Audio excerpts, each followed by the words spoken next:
Project Boston Medellin is a bilingual multimedia project that involves 100 Emerson students. Here at Emerson specifically, we've been cooperating and collaborating with 9 young emerging peace artists from Medellin, Colombia all semester.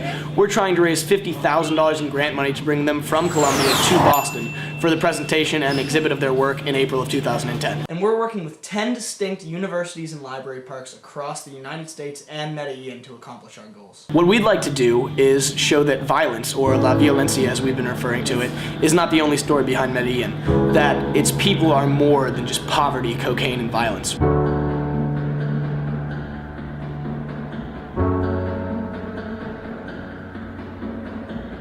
Out of 100 students, our own subgroup, overseen by Dr. Tamara Marco, consisted of Dan Murphy, John Curtis, Mariah LeGrand, and myself, Andrea Olalia. So our main idea was to get this project out of Boston, to expand it. We wanted to help the artists reach as many people as possible. Now, what we want to do is open a separate wing of the Medellin art exhibit outside of Boston. Another of our group members, Dan Murphy, who was unavailable for video interview, is born and raised in a city about 40 minutes away called Lowell. The original concept was his, and as he described his home, we couldn't help but agree. It seemed like the perfect place to take our artists on the road. The more we started to research into Lowell, the more we were amazed at the parallels between Lowell and Medellin. 15 years ago, Lowell was a place in Massachusetts considered heavily marked by violence, drugs, and socioeconomic inequality. Not so different from Medellin. And not to say that's been completely turned around, but like Medellin, one of the major tools they've used in their quest to clean up the city has been the so-called cultural or creative economy. Lowell fit the project like a glove, and we wanted to bring something to the table that would involve the community even further. We developed an idea that would include the local high school, having them document their community and its change, much the way the artists from Medellin will have come all this way to do.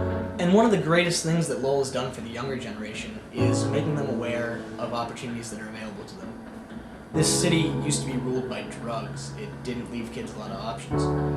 Today, Lowell High in particular has done a great job of offering the arts to kids that don't necessarily deal well with a traditional education. If these kids could make the connection and distill what the artists are doing down to its most basic level, which is transforming their community through art, we think that the impact would be phenomenal. Instead of what we would do, the question became, how do we do it? No matter how idealistic the project, the hard truth of the matter was that it was going to take capital to see through. Now in the past, Dan Murphy had actually received grant funding from a Lowell-based organization known as the Cultural Council. He realized, well, there's something I've done before that obviously applies to what we're doing here. And we all thought, why don't we give it another shot? And we just went right to work. We had the earliest deadline in our class, less than 2 weeks.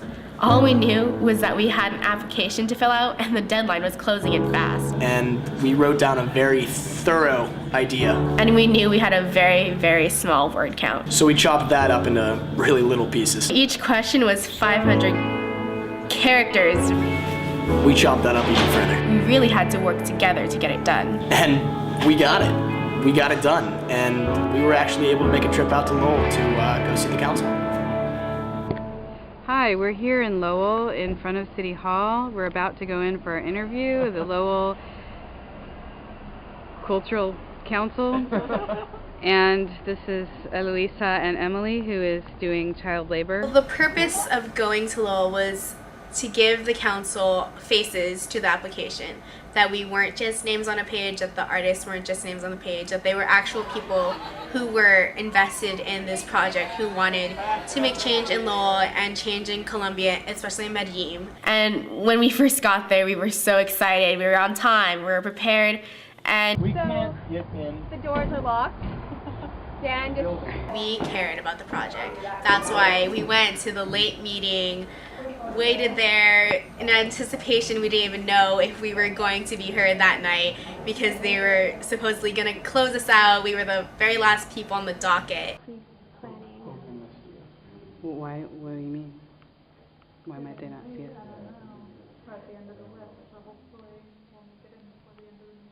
Kicking everybody out of town.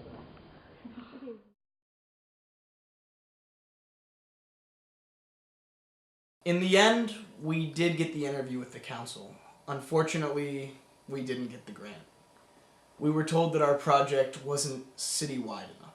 We didn't get a grant, but I'm still working with Proyecto Boston Medellin. I'm planning on staying home with the project. I'm helping Tamra communicate back and forth with the artists, translating Spanish whenever I can. I hope to be over in Medellin this summer for 2 to 3 weeks doing documentary film work. Getting an account for our project so that people can donate online to us. Maybe in the future it's something they'll consider and they can see the value of what we had offered.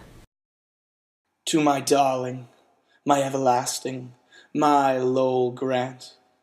May you never forget the chance that I gave you, the sleepless nights I spent lying by your side, and the soft words my pen whispered gently to your cause. And I shall never forget your cold, unwavering stare.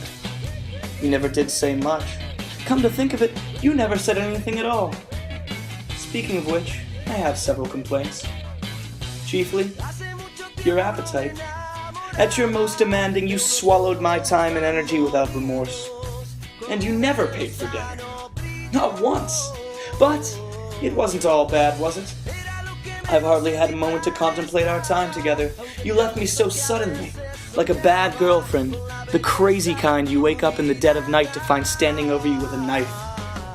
You were my first, though. You've got that on me. No Grant will ever live on in my memory more than you. You taught me so much.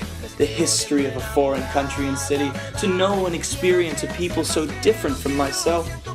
You introduced me to your friends, a council who seemed to like me but decided in the end that I wasn't city-wide enough. They were so protective of you. But still, you pushed me to understand the mechanics of a proper and concise budget. You always were too concerned with money, in my opinion. Maybe that's what drove us apart. Or maybe it was the fact that you fell for someone else. Maybe someone more citywide. But I can't hold a grudge. We were always rushed, darling, even from the very beginning.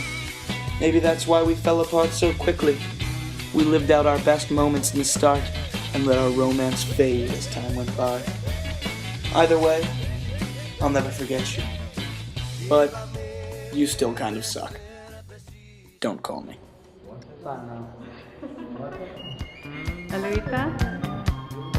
Eloisa, mira, ¿tiene algo a decir? ¿Nada? ¿Y dice chao?